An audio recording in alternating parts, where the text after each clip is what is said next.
to Japan, Srimati Nagma Malik, as also Joint Secretary East Asia Division in the Ministry of External Affairs, Sri Sujit Ghosh. With that, I turn it over to Foreign Secretary for his initial remarks. Sir. Thank you, Randir.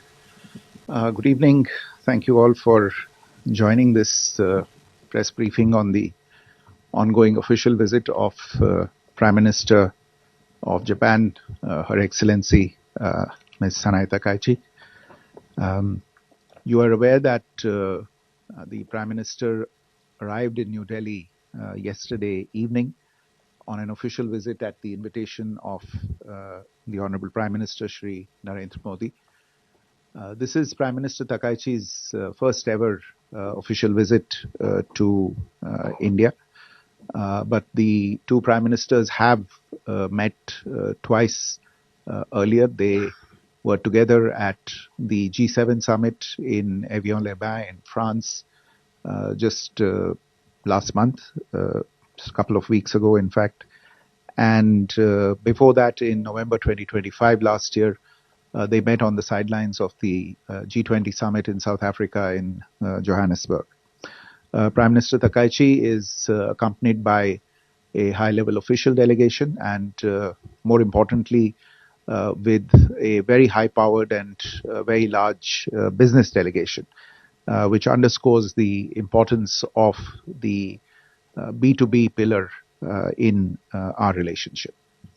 Let me begin by giving you a brief overview of the engagements that have taken place thus far.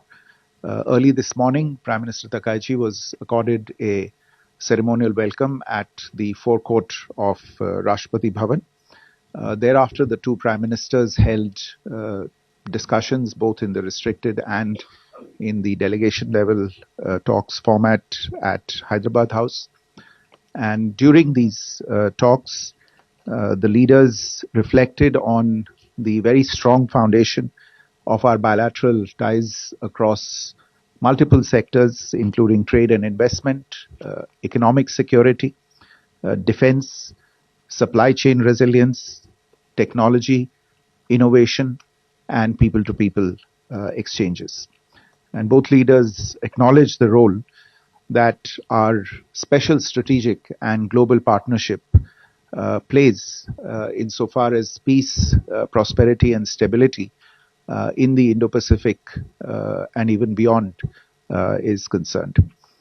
In fact, at the outset of the discussions, it was recalled what late Prime Minister Shinzo Abe had said, that a strong Japan and a strong India were in each other's interest, and in fact, in the regional and global interest.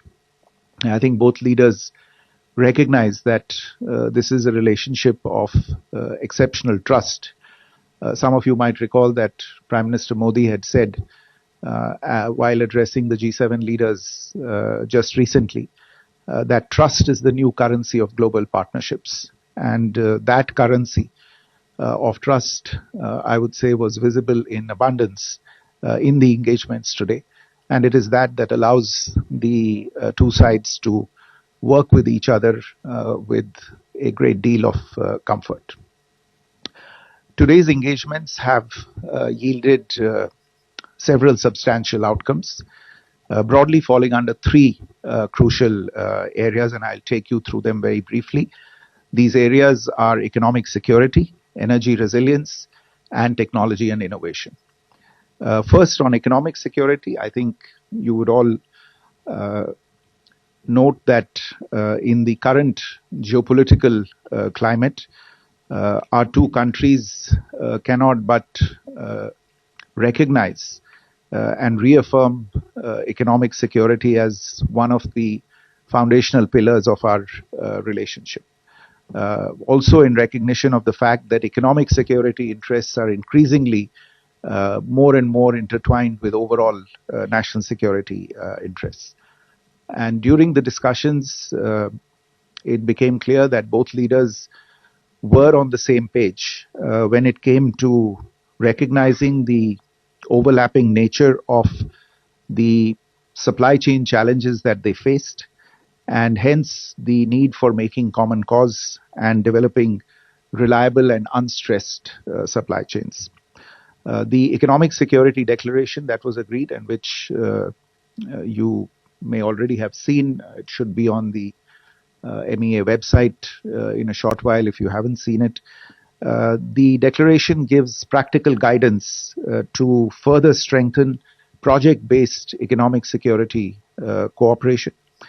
We have also issued the Economic Security Fact Sheet 2.0, which is an illustrative list of ongoing government and business engagements in this area. It is significant that many of the outcomes that were finalized during the course of this summit fall in the area of economic security, whether it's the memorandum of cooperation in the field of batteries or pharmaceuticals, including APIs and KSMs, or technical collaboration for resource exploration and mapping of critical minerals. The second major area of discussions today was energy resilience. We have also issued a joint statement on energy resilience, affirming that as responsible powers and major energy consuming countries, we will work together to jointly strengthen our respective energy resilience. And we've agreed to cooperate on strategic stockpiling and reserve mechanisms for crude oil and petroleum products, as well as exploring joint investments in maritime energy transport value chains. We have also announced today the Japan-India Cooperative Biogas for Growth initiative. Under this, Japan will partner with India in setting up 1,000 biogas plants all across India by leveraging the vast network of dairy cooperatives that already exists in India. These plants will produce bio-CNG and organic fertilizer using the abundant untapped resources of rural biomass, and thereby contribute both to energy resilience as well as rural prosperity. The third major focus of discussions today was advanced technology and innovation. Building on the India-Japan AI cooperation initiative, the leaders today released a joint statement on cooperation in the field of artificial intelligence. And the statement, as you will see, reaffirms the convergence between the vision of the two countries on the future of AI, which is a vision that is centered on safe, secure, and trustworthy AI that contributes to security and prosperity for all. It includes cooperation across the entire AI stack, from the necessary physical infrastructure to developing AI applications for public good. Japan has also reaffirmed its endorsement of the key outcomes of the India AI Impact Summit, which we hosted here in New Delhi earlier this year in February. I would say that artificial intelligence is emerging as a major sunrise sector in the cooperation between the two countries. There is a joint statement as well that's been released on the occasion of the visit, which should also be available very soon. The strategic convergence that is reflected in the joint statement is backed by very robust institutional linkages that have been finalized today. We've seen crucial agreements. In fact, if I speak specifically about the AI initiative and the understandings with regard to AI between India and Japan, we've seen some very crucial agreements on the development of large language models. IIT Bombay's Bharat Gen, for instance, and Japan's National Institute of Informatics have signed an MOU focusing on multilingual scientific LLMs and enhanced scientific reasoning. Similarly, India's Sarvam AI and Japan's Preferred Networks have established a framework for cooperation across the full AI technology stack, including foundational models.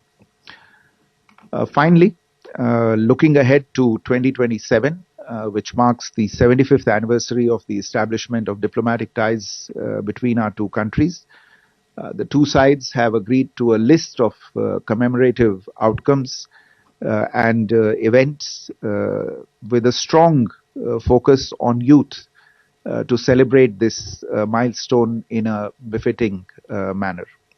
We will celebrate the year 2027 as the India-Japan Year of Shared Horizons. Prime Minister Sanai Takaichi has also invited Prime Minister Modi to visit Japan next year for the annual summit, and this annual summit will come in the midst of these celebrations. Uh, Earlier today, in fact, just a short while ago, following the bilateral talks, both leaders participated in the India-Japan Joint Economic Forum. Economic cooperation, as I said earlier, lies at the heart of our bilateral relations. You might recall that at the 15th annual summit held in Tokyo last year,